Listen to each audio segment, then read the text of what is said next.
Hey everyone, and welcome back to the AnzenGuard podcast. I'm Michael Reynolds, and I'm pumped for today's deep dive. It's all about VPN protocols, the hidden language of VPNs. The stuff that dictates how secure and how fast your connection really is. Hi, everyone. Now, Laura, I gotta be honest, I've used VPNs for ages, but these protocols have always seemed kind of like a mystery to me. Well, they kind of are a secret code in a way. They're the foundation of any secure VPN connection. They determine how your device actually talks to the VPN server, like a set of rules. So it's more than just picking a VPN service. You gotta understand the protocols, too. Exactly. Different protocols offer different levels of security. So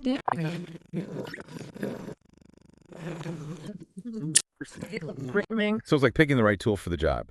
Yep. If I'm just browsing the web, I might want a different protocol than if I'm, say, doing my online banking. You got it. And trust me, understanding the strengths and weaknesses of each protocol can make a huge difference in how you experience the internet. All right, let's crack the code then.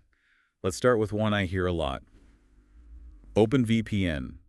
Why is it so popular? OpenVPN is kind of seen as the gold standard for VPN security. It's known for its strong encryption, versatility, and being open source. Open source, so anyone can just look at the code, no funny business going on. Exactly. That transparency is a big reason why so many security experts trust OpenVPN+.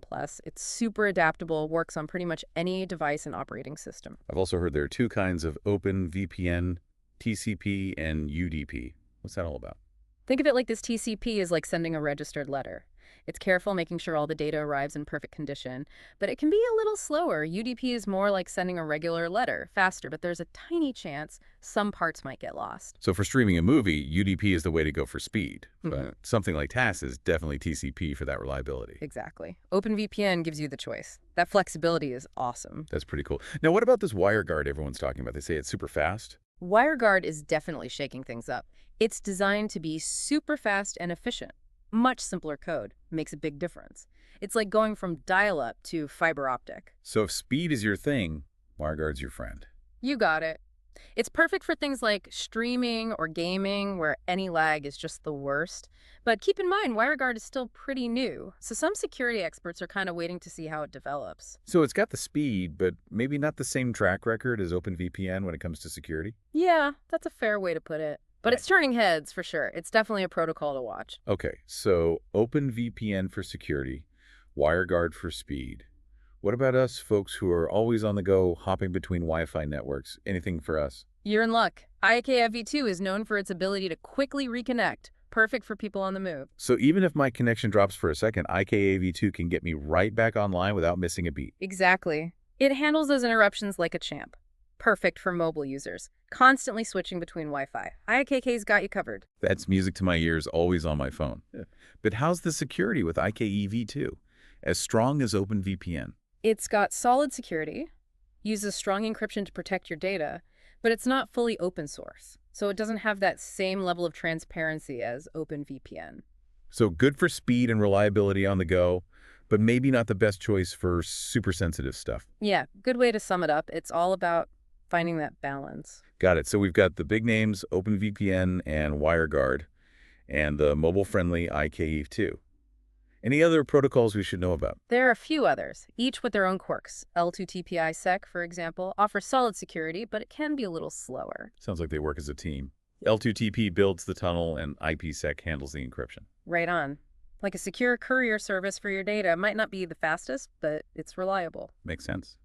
What about SSTP? I hear it's a bit of a Windows specialist. You heard right. SSTP is tightly integrated with Windows Good Security, but not a lot of support on other platforms. So great for Windows fans, not so much for everyone else. Exactly. Yeah. Like having a key that only works on certain doors. Okay. I think I'm starting to understand this whole protocol thing. Yeah. But gotta ask about one more PPTP. It's old, but is it still relevant? PPCP is like that old rickety bridge you see in movies. Might get you across, but it's a risk. So better to avoid it. Definitely. While it is fast, its security is seriously outdated. Using PPTP is like leaving your front door wide open. Yikes. I think I'll steer clear of that bridge. So far, OpenVPN and WireGuard seem like the best bets for most people. Would you say that's fair? They're definitely solid options, but there's one more I think we should talk about: Soft Ether. It's kind of a hidden gem. Ooh, I love hidden gems. What makes Soft Ether so special? Well, it's incredibly versatile, supports a bunch of different encryption methods, and it can even get past tough firewalls, like a Swiss Army knife for VPN protocols. That's impressive.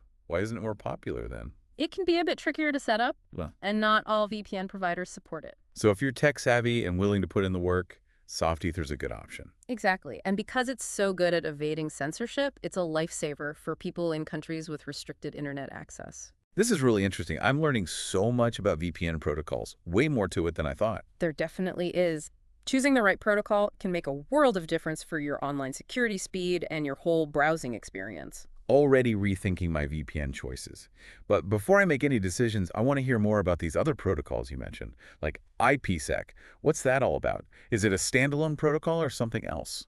That's a great question, and it's a perfect segue into our next segment. We'll be diving deeper into IPsec and how it plays a crucial role in keeping your data safe. Can't wait. This is turning into quite the deep dive into VPN protocols. We'll be right back after a quick message. So IPsec, it's not actually a standalone VPN protocol by itself. It's more like a powerful security add-on, like putting on a bulletproof vest on top of your regular clothes. I like that analogy. So it's not about choosing IPsec over, say, OpenVPN. Yeah. They can actually work together. Exactly. IPsec works with other protocols, like L2TP, to create an incredibly secure tunnel for your data. It adds extra encryption and authentication, so only authorized devices can get on the network. Sounds like a must-have for businesses or anyone dealing with sensitive data. Absolutely. It's a big deal in industries like finance, healthcare, anywhere that needs top-notch protection for their information. Okay, that makes sense. So as we wrap up our deep dive into VPN protocols, I gotta say, I'm a little overwhelmed by all the options. We've got OpenVPN, WireGuard, IKAV2, L2TP, IPsec, SSTP, PPTP, even that mysterious soft ether. It's a lot. I get it. It's like going to a massive supermarket for the first time. So many choices. Where do you even start? Exactly. So if you had to give our listeners one piece of advice, what would it be? I'd say figure out your priorities first. What's most important to you? Speed, security, ease of use. Good point. Yeah. If I'm all about gaming and need crazy fast speeds, my needs are going to be different than someone who's focused on security for online banking.